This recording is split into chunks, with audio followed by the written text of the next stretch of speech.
Hello everyone and welcome to the channel. तो आज के इस वीडियो में हम डिस्कस करने जा रहे हैं topic environmental pollution and human health. ठीक है, जो भी इन्वायरमेंटल पोल्यूशन होता है हमारे आसपास, उसका ह्यूमन हेल्थ के ऊपर क्या इफेक्ट पड़ता है, इस वीडियो में हम पर्टिकुलरली उसी टॉपिक के ऊपर डिस्कस करेंगे। और ये वाला जो पर्टिकुलर टॉपिक है ये आपको मिल जाएगा मास्टर्स में सेकेंड सेम में। ओके, तो ये उसका टॉपिक है। चलिए इसकी सिनॉप्सिस देखते हैं।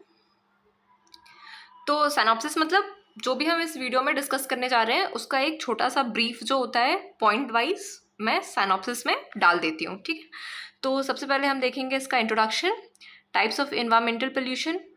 तो आई होप कि आप लोगों को कॉमन वाले पता होंगे, जैसे कि air pollution, water pollution, soil pollution और नॉइस पोल्यूशन। ठीक है, इसके ह्यूमन हेल्थ के ऊपर क्या इफेक्ट पड़ रहे हैं वो, उसके बाद हम थोड़ा सा प्रिवेंशन और उसका कंट्रोल देख लेंगे, देन कंक्लूजन, और उसके बाद आप इस पर्टिकुलर टॉपिक को पढ़ने के लिए कौन सी बुक्स रेफर कर सकते हो वो हम रेफरेंस में देखेंगे। ठीक है, तो इंट्रोडक्शन की तरफ बढ़ते हैं। तो first is introduction. Environmental pollution is the introduction of harmful substances or energy into the environment। ठीक है, हमारे इन्वायरमेंट में कोई भी ऐसे हार्मफुल सब्सटेंस या एनर्जीज इंट्रोड्यूस होते हैं तो वो क्या करते हैं, कॉज करते हैं इन्वायरमेंटल पोल्यूशन को। ठीक है, इन्वायरमेंट पोल्यूशन को दिस इज कंटामिनेटेड थ्रू। और जो ये इन्वायरमेंटल पोल्यूशन है या फिर जो हमारा इन्वायरमेंट है वो कैसे कंटामिनेट होता है, एयर के थ्रू हो सकता है, वाटर के थ्रू हो सकता है, सॉइल के थ्रू हो सकता है, और भी वेरियस वे हो सकते हैं जिसकी वजह से जो हमारा इन्वायरमेंट है वो कंटामिनेट हो सकता है। They have significant impact on human health, और इसका ह्यूमन हेल्थ पे भी बहुत ही ज़्यादा गहरा असर पड़ता है। जैसे कि ह्यूमन्स में कौन कौन सी चीज़ें कॉज कर सकता है पोल्यूशन। तो सबसे पहला है रेस्पिरेटरी इश्यूज़ हो सकते हैं, यानी जो रेस्पिरेशन से रिलेटेड जो भी इश्यूज़ होते हैं, सांस लेने से रिलेटेड जो भी इश्यूज़ होते हैं। उसके बाद कार्डियोवैस्कुलर प्रॉब्लम्स, मतलब जो हमारी हार्ट रिलेटेड जो भी डिसीजेस हो सकती हैं वो सारा आ जाएगा अपना कार्डियोवैस्कुलर प्रॉब्लम्स में। ठीक है, उसके बाद है हमारा डेवलपमेंटल डिलेज, मतलब जैसे कि कोई न्यूबॉर्न है या जो बॉर्न भी है पहले से, उनके अंदर जो भी हमारा ग्रोथ होता है, ठीक है, उसमें जो डिलेज होते हैं, जैसे कि कुछ ऐसे बच्चे होते हैं जो लेट चलना शुरू करते हैं, लेट बोलना शुरू करते हैं, तो ये वाली जो सारी प्रॉब्लम्स होती है वो डेवलपमेंटल डिलेज में आ सकता है। इवन इन पोल्यूशन की वजह से क्या क्या हो सकता है, कैंसर भी हो सकता है। ठीक है, I hope you get it. अब हम देखते हैं कौन कौन से पोल्यूशन के बारे में हम पढ़ेंगे। तो टाइप्स ऑफ इन्वायरमेंटल पोल्यूशन, इसमें हम सबसे ज़्यादा मेन वाले देखेंगे जिसमें कौन कौन से हो सकते हैं, air pollution, water pollution, soil pollution, noise pollution और लाइट पोल्यूशन। ठीक है, तो हम बेसिकली टॉप 4 देखने वाले हैं। ठीक, इसके अलावा थर्मल पोल्यूशन भी हो सकता है और भी बहुत सारे पोल्यूशन हो सकते हैं, पार्टिकल पोल्यूशन हो सकता है। ठीक है, पर हम बेसिकली ऊपर के 4 देखेंगे। आगे चलते हैं। तो सबसे पहला है air pollution and human health. जो एयर पोल्यूशन है उसका ह्यूमन हेल्थ के ऊपर क्या इफेक्ट पड़ रहा है। ठीक है, तो सबसे पहले हम देखेंगे कि एयर पोल्यूशन क्या है। Air pollution includes harmful gases. Air pollution में कौन कैसी बहुत ही ज़्यादा हानिकारक गैसेस होती हैं जो कि क्या हो सकती हैं, ozone, nitrogen oxide and particulate matters यानी पीएम। ठीक है, पीएम जो है वो पार्टिकुलेट मैटर्स का शॉर्ट फॉर्म है, लाइक डस्ट एंड स्मोक्स। ठीक है, तो जो ये पार्टिकुलेट मैटर्स हैं ये क्या करते हैं, पार्टिकल जो पोल्यूशन होता है उसको प्रमोट करते हैं। ठीक है, जिसमें मैंने आपको यहाँ पर बताया है डस्ट एंड स्मोक। तो ये जो डस्ट और स्मोक है ये तो उसके एग्जाम्पल हैं, पर ये बड़े एग्जाम्पल है, इसको हम देख सकते हैं। पर जो पार्टिकल पोल्यूशन होता है उसमें ऐसे छोटे छोटे से माइन्यूट एलिमेंट्स भी होते हैं जो हमें नेकेड आइज से दिखते ही नहीं है, जिसको हम काय में देख सकते हैं, माइक्रोस्कोप में देख सकते हैं। ठीक है, समझ के पार्टिकुलेट मैटर्स क्या होते हैं। उसके बाद है these pollutants possesses a significant threat to human health. क्या क्या थ्रेट हो सकते हैं, पहला है रेस्पिरेटरी डिसीजेस। जो पार्टिकुलेट मैटर्स होते हैं वो कैसे होते हैं, बहुत ही ज़्यादा छोटे होते हैं, तो वो क्या करेंगे, हमारे लंग्स तक जाएंगे और वहाँ का जो भी एरिया है उसको क्या कर देंगे, ब्लॉक कर देंगे, जिससे क्या होगा, जिससे होगी इरिटेशन और सांस लेने में दिक्कत, यानी हिंडरिंग ऑक्सीजन एक्सचेंज। ठीक है, समझ में आ गया। उसके बाद क्या है, अस्थमा। आई होप आप लोगों को अस्थमा पहले से ही पता होगा। Air pollution can trigger asthma attacks. जो भी अस्थमा पेशेंट होते हैं उनका जो भी एयरवे होता है उसको ये जो एयर पोल्यूशन वो क्या कर देता है, ब्लॉक कर देता है, जिसकी वजह से जो पैसेज होता है वो कैसा हो जाता है, छोटा हो जाता है। तो जो ऑक्सीजन या कोई भी गैस है उसको पास होने में क्या हो जाती है, दिक्कतें हो जाती हैं, जिसकी वजह से क्या आ सकता है, अस्थमा अटैक। ठीक है, उसके बाद है हमारा lung cancer. The researchers classified outdoor air pollution as a human carcinogen, यानी कैंसर कॉजिंग।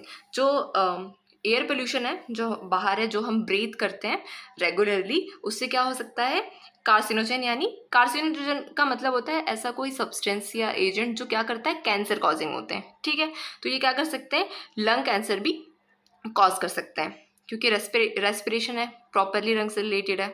Got it. चलो आगे चलते हैं। ओके, तो मैंने पहले वो अस्थमा वाली बात करी थी, तो ये देखिए यहाँ पे आपको एक हेल्दी एयरवे दिख रहा है। ठीक है, इसमें आप देखिए कितना बड़ा स्पेस है गैसेस को पास करने का। ठीक, लेकिन उसी के जस्ट नीचे आपको दिख रहा होगा एस्थमेटिक एयरवे, जिनको अस्थमा है। ठीक है, ये उनका एयरवे है, ये देखिए कितना छोटा है। ठीक, तो जो एयर पोल्यूशन होता है उसकी वजह से ये हो सकता है। Got it. अब आगे चलते हैं।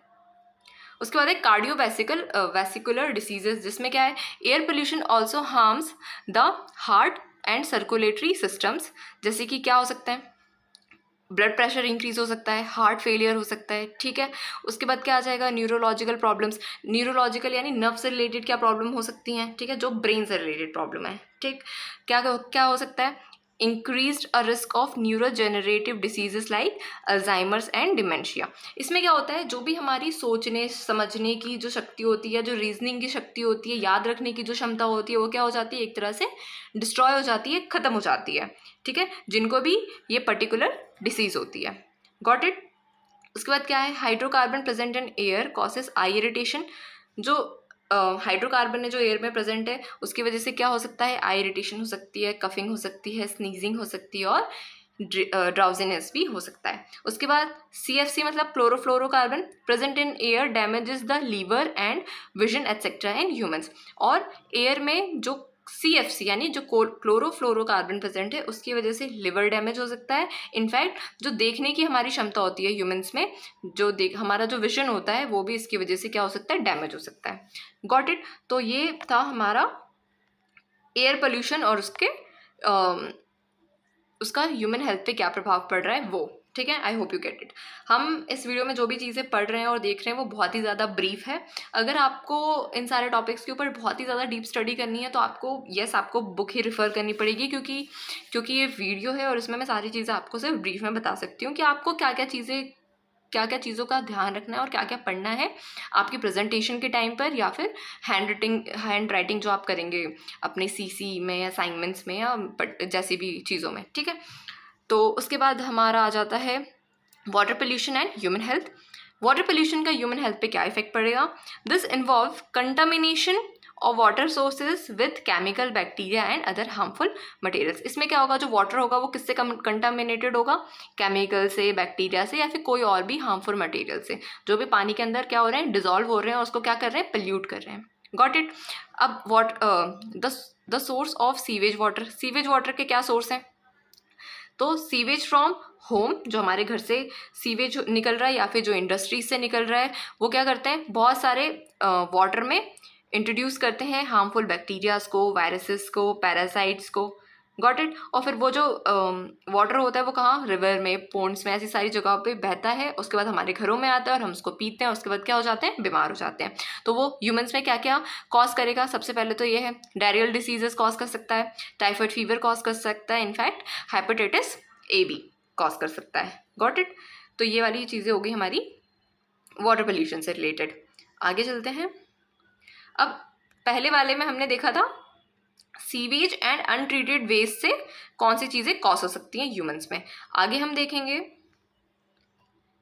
केमिकल से क्या क्या हो सकता है। This include the industrial waste, जो भी इंडस्ट्रीज का वेस्ट होता है, एग्रीकल्चर रन ऑफ्स, ठीक है, जो भी सिंचाई के टाइम पर जितना भी गंदा पानी होता है वो, फार्मास्यूटिकल यानी केमिकल रिलेटेड या फिर मेडिसिन जहाँ पर बनती है वो समझ लीजिए, तो केमिकल समझ लीजिए, केमिकल रिलेटेड जो भी इंडस्ट्रीज होती हैं, ठीक है, मेडिसिन रिलेटेड जो इंडस्ट्रीज होती हैं ये उसके बारे में है। That find their way to water sources, इनका जितना भी वेस्ट होता है वो कहाँ चला जाता है, वाटर में चला जाता है। उसके बाद क्या होता है, केमिकल, उसमें केमिकल पोल्यूटेंट्स हो जाते हैं और केमिकल वाटर को पल्यूट करते हैं, ठीक। Health risk associated with chemical contamination includes, अब ह्यूमंस पे क्या इसका इफेक्ट होगा? सबसे पहला है इंडोक्राइन डिस्ट्रप्शन हो सकता है, स्किन इरिटेशन हो सकता है, इनफैक्ट बायो एक्यूमुलेशन भी हो सकता है, ठीक है। स्किन इरिटेशन तो आप बहुत अच्छे से समझ के होंगे, जैसे कि कोई भी कंटामिनेटेड वाटर है जिससे हम रोज़ नहा रहे हैं, ठीक है, तो अगर हम गंदे पानी से रोज़ नहा रहे हैं तो क्या होगा, हमारे स्किन में इन्फेक्शन होना शुरू हो जाएंगे, इरिटेशन होना शुरू हो जाएगी, जलन होना शुरू हो जाएगी। तो ये वाली जो चीज़ें थी वो सारी किस में आती हैं? स्किन इरिटेशन, ठीक। उसके बाद क्या है? Lead present in water leads to hyperactivity, learning disability and anaemia, got it. उसके बाद क्या है? कोबाल्ट भी उसमें आ जाएगा। इन वाटर कॉसेस पैरालिसिस, ठीक है। उसकी वजह से क्या हो सकता है? अगर वाटर में कोबाल्ट डिसॉल्व हो, ठीक है, और अगर हमने उसे किसी भी तरह से वो हमारी बॉडी के अंदर एंटर कर गया हो या हमारी बॉडी सरफेस को टच कर रहा हो, ऐसी कोई भी पॉसिबिलिटी हो सकती है। उससे क्या कॉज होगा? पैरालिसिस हो सकता है, बीपी लो हो सकता है, बोन डिफेक्ट हो सकता है ह्यूमन बींग्स में, गॉट इट। तो ये वाली जो चीज़ें हो सकती है वो कैसे हो सकती हैं? वाटर पोल्यूशन की वजह से हो सकती हैं, ठीक है। अब हम आगे चलते हैं। Soil pollution and human health. जो सॉइल पोल्यूशन है, यानी समझ लीजिए जो लैंड पोल्यूशन है, उसका ह्यूमन हेल्थ पे क्या इफेक्ट पड़ रहा है, ठीक है। तो सबसे पहले क्या है? This occurs when chemical, industrial waste और agriculture practices contaminate the soil, ठीक है। आपने बहुत सारे ऐसे लैंडफिल्स देखे होंगे या फिर बहुत सारी ऐसी चीज़ें देखी होंगी जहाँ पर ज़मीन पे ही बहुत सारा कचरा पड़ा होता है, ठीक है, बहुत सारे केमिकल्स पड़े होते हैं। तो ये वाले जो इंडस्ट्रीज़ क्या करती हैं, उनका जो भी वेस्ट होता है, अगर वो चीज़ें वाटर में डिजोल्व हो गई तब तो ठीक है, पर जो उनके कुछ ऐसे वेस्ट होते हैं जिनको उन्हें आउटथ्रो करना पड़ता है, तो वो कहाँ कर देते हैं? लैंड पे कर देते हैं, सॉइल पे कर देते हैं। इसकी वजह से क्या होता है? जो मिट्टी होती है वो कैसी हो जाती है? खराब हो जाती है।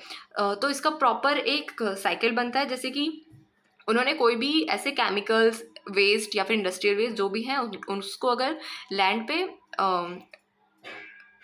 पे डिकम्पोज किया, ठीक है, उसके बाद क्या होगा कि वो जो सॉइल है वो कैसी हो जाएगी? कंटामिनेटेड हो जाएगी। उसके बाद अगर हम उसके ऊपर कोई भी ऐसा एग्रीकल्चर प्लान करें या फिर कोई भी प्लांटेशन प्लान करें तो क्या होगा?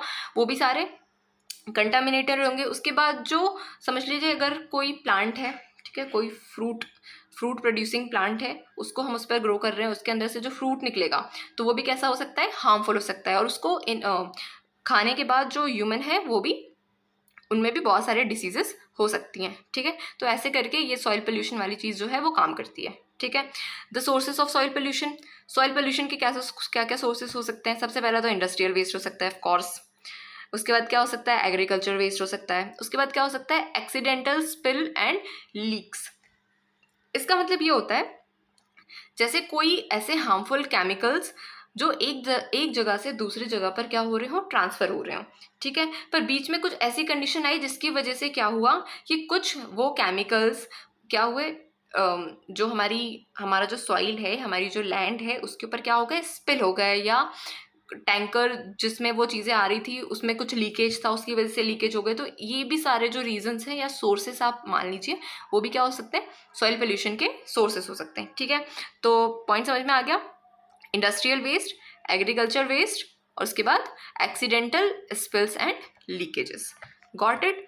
अब आगे चलते हैं, थोड़ा सा और देखेंगे। तो इसमें है effect of soil pollution on humans. अब सॉइल पोल्यूशन का ह्यूमंस में क्या इफेक्ट हो सकता है, ठीक है। सबसे पहला क्या है इसमें? डायरेक्ट इंजेक्शन, जैसे कि कोई ऐसी कंटामिनेटेड सॉइल हो जिसको जो ह्यूमंस हैं या छोटे बच्चे हैं जिनको नहीं समझ में आता है कि उन्हें क्या खाना चाहिए और क्या नहीं खाना चाहिए, वो उन्हें डायरेक्टली इनहेल कर लें, इंजेक्शन कर लें, ठीक है। तो ये वाली चीज़ हो सकती है जिसकी वजह से उनमें आगे चल के बहुत सारी डिसीजेस हो सकती हैं। उसके बाद क्या है? कैंसर हो सकता है, ऑफ कोर्स। उसके बाद क्या है? Excess of fluoride present in the soil causes fluorosis, ठीक है। उसके बाद क्या है? Excessive use of fertilisers cause accumulation of nitrates in the soil which can cause cyanosis.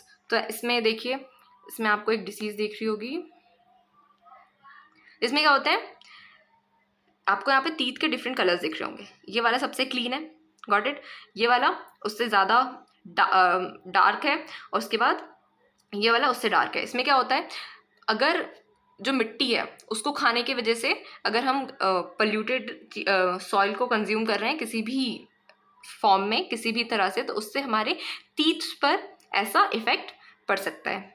Got it? तो ये क्या था? ये था फ्लोराइड के एक्सेसिव यूज से, ठीक है। सॉइल में अगर बहुत ही ज़्यादा फ्लोराइड का यूज़ हो रहा हो, सॉइल में अगर बहुत ही ज़्यादा फ्लोराइड का यूज़ हो रहा हो तो वो फ्लोरोसिस कॉज करता है, जिसमें क्या होता है, जो टीथ का कलर होता है वो बहुत ही ज़्यादा डार्क होते जाता है और ये बिल्कुल परमानेंट हो जाता है। Got it? उसके बाद क्या था, मैंने बताया था आपको ये साइनोसिस। इसमें क्या होता है, अगर बहुत ज़्यादा सॉइल में नाइट्रेट्स हो, ठीक है, एज अ फर्टिलाइजर बहुत ज़्यादा नाइट्रेट्स हो तो वो क्या कॉज करता है, साइनोसिस। इसमें क्या होता है, जो आपके हैंड्स होते हैं वो कैसे हो जाते हैं, ब्लू हो जाते हैं, ठीक है। ये जो है आपको दिख रहा होगा ब्लू हो जाता है। इसकी वजह, इसके अलावा जो हमारे लिप्स हैं ये भी ब्लू हो जाते हैं, नेल्स जो होते हैं ये भी ब्लू हो जाते हैं। इसमें जो ये साइन लिखा हुआ है CYAN, इसका मतलब ही होता है ब्लू ग्रीन कलर, ठीक है। तो ये वाली जब डिसीज हो जाती है ह्यूमंस में तो उसके सिम्टम्स ये हैं जो यहाँ पर शो हो रहे हैं। Got it? चलो आगे चलते हैं। आगे क्या है,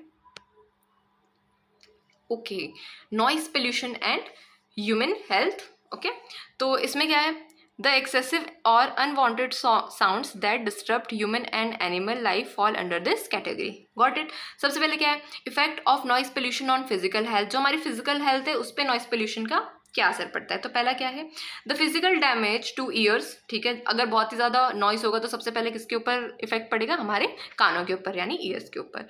एंड द टेम्पररी और परमानेंट हेयरिंग लॉसेस, और इसकी वजह से क्या हो सकता है, टेम्पररी या फिर बिल्कुल परमानेंटली हेयर लॉस भी हो सकता है, यानी आपकी जो सुनने की क्षमता है, जो शक्ति है, वो भी क्या हो सकती है, जा सकती है परमानेंटली, ठीक है, नॉइस पोल्यूशन की वजह से। Excessive sound level causes harmful effects on the circulatory system by raising blood pressure. और अगर हमारे आसपास बहुत ही ज़्यादा साउंड हो उसकी वजह से क्या हो सकता है, हमारा जो ब्लड प्रेशर होता है वो भी बढ़ सकता है, ठीक है। तो ये क्या हो गया, फिजिकल हेल्थ के ऊपर जो भी नॉइस पोल्यूशन का इफेक्ट हो रहा है इसमें ये आ जाते हैं। Got it? आगे चलते हैं। अब फिजिकल हेल्थ के बारे में हमने देख लिया, अब मेंटल हेल्थ पे क्या हो सकता है। Noise can also cause emotional और फिजियोलॉजिकल इफेक्ट्स सच एज, क्या हो सकते हैं वो effects, irritability, anxiety, stress, lack of concentration, mental fatigue. मतलब आप अगर कोई भी वर्क कर रहे हैं कॉन्सेंट्रेशन के साथ और आपके आसपास बहुत ही ज़्यादा नॉइस हो तो ऑब्वियस सी बात है आपका कंसंट्रेशन हट जाता है, ठीक है। तो मेंटल हेल्थ पे इसके ये पर्टिकुलर इफेक्ट्स पड़ते हैं, ठीक। अब आगे चलते हैं। कुछ इसके preventions and controls, environmental pollution को कंट्रोल करने के लिए उसके कुछ कुछ प्रिवेंशंस, ठीक है, वो देखेंगे। पहला क्या है, raise awareness about the importance of air, water and soil quality through the educational campaigns. हमें बहुत सारे एजुकेशनल कैंपेन्स अरेंज करने चाहिए जिसमें हम क्या करेंगे, अवेयरनेस फैलाएंगे कि एयर, वाटर और सॉइल की जो क्वालिटी है, मतलब उसका जो अच्छा होना कितना ज़्यादा ज़रूरी है हमारे लिए, ह्यूमन हेल्थ के ऊपर उसका कैसे इफेक्ट पड़ने वाले हैं, ठीक है। उसके अलावा हम अपनी तरफ से क्या कर सकते हैं, ट्रीज प्लांट कर सकते हैं और बहुत सारे सपोर्ट एफॉरेस्टेशन, ठीक है, सेम पॉइंट है। डिस्पोज केमिकल प्रॉपरली, जो भी केमिकल रेसिड्यूज, जितनी भी चीज़ें इंडस्ट्री से और बाकी सारे वर्क फील्ड से रिलीज हो रही हैं उसको properly dispose, avoiding dumping them into water bodies, और वाटर बॉडीज़ में डंप करने के लिए अवॉइड करना चाहिए। Minimise the use of plastic, plastic का यूज़ क्या करना चाहिए, कम से कम करना चाहिए। And other non biodegradable materials. Got it? अब उसके बाद क्या, avoid disposing the hazardous material in landfills, जैसे कि मैंने आपको पहले बताया था सॉइल पोल्यूशन के टाइम पर ये बिल्कुल उसी पॉइंट को इंडिकेट करता है। यूज़ नॉइज कैंसिलेशन टेक्निक्स, आपने देखा होगा ऐसी बहुत सारी बिल्डिंग्स के रूम्स बन गए हैं जो नॉइस प्रूफ है, यानी जो अंदर जितनी भी चीज़ें हो रही हैं, अंदर की जो भी नॉइस है वो बाहर नहीं जाएगी और बाहर की जो भी नॉइसेस है वो उस पर्टिकुलर एरिया में या रूम में नहीं आएगी, ठीक है। तो हमें ऐसे टेक्निक्स का भी यूज़ करना चाहिए। Encourage urban planning and preserve green spaces. सबसे ज़्यादा जो समझ लीजिए डिफॉरेस्टेशन होता है वो कहाँ होता है, अर्बन एरियाज़ में होता है, ठीक है। रूरल में तो इतना होता नहीं है। तो अर्बन एरियाज़ में जो है हमें कुछ ऐसी प्लानिंग्स करनी चाहिए जिसमें हम क्या बना सके, ग्रीन स्पेसेस बना सकते हैं, जैसे कि गार्डन्स हो गए, पार्क्स हो गए। Got it? तो ये वाली जो चीज़ें हो सकती हैं ये सब करके हम जो इन्वायरमेंटल पोल्यूशन है उसको थोड़ा सा कंट्रोल कर सकते हैं, ठीक। आगे चलते हैं। कंक्लूजन, तो कंक्लूजन यही है कि देखिए इन्वायरमेंटल पोल्यूशन और हमारी जो हेल्थ है उसके बीच में ऑफ कोर्स एक लिंक है। अगर इन्वायरमेंट में पोल्यूशन होगा तो उसका जो प्रॉपरली इफेक्ट है वो कहाँ पड़ेगा, हमारी हेल्थ पर पड़ेगा, ठीक है। उसके बाद जो क्या है, contaminated air, water, soil and constant exposure to noise contribute to a range of health issues, जो भी मैंने आपको अभी बताया। So it is our responsibility to foster a balance that safeguards both human health and the planet for future generation. और हमें इतना ज़्यादा एक्सेसिव यूज़ भी नहीं कर लेना चाहिए कि जो हमारी फ्यूचर जनरेशन है उसके लिए कुछ बचे ही ना। तो डायरेक्टली और इनडायरेक्टली जो इन्वायरमेंट है और हम हैं, हम एक दूसरे से कनेक्टेड हैं। वैसे ही अगर इन्वायरमेंट में पोल्यूशन बढ़ेगा तो उसका इफेक्ट ह्यूमन हेल्थ पर भी वैसा का वैसा ही पड़ेगा। Got it. तो ये था बहुत ही ज़्यादा एक ब्रीफ सा डिस्कशन जो आपको एक छोटा सा नॉलेज दे सकता है कि क्या है ये टॉपिक, ठीक है। ऑब्वियसली आपको इसके अंदर बहुत सारा रीड करना है। Got it. अब इसके रेफरेंस के लिए आप environmental pollution and human health by Satish Kumar Bhargava इसको रेफर कर सकते हैं। Environmental pollution and human hazards by R Kumar, अब इन बुक्स को भी रेफर कर सकते हैं। इसके अंदर से भी आपको बहुत सारी ऐसी नॉलेज मिल जाएगी जो आपके लिए मस्ट होगी। Got it. तो ऐसे ही इन्फॉर्मेटिव वीडियोस के लिए मेरे साथ बने रहें और चैनल को फॉलो करें और वेट करें आफ्टर 4 days न्यू वीडियो का, ठीक है। धन्यवाद।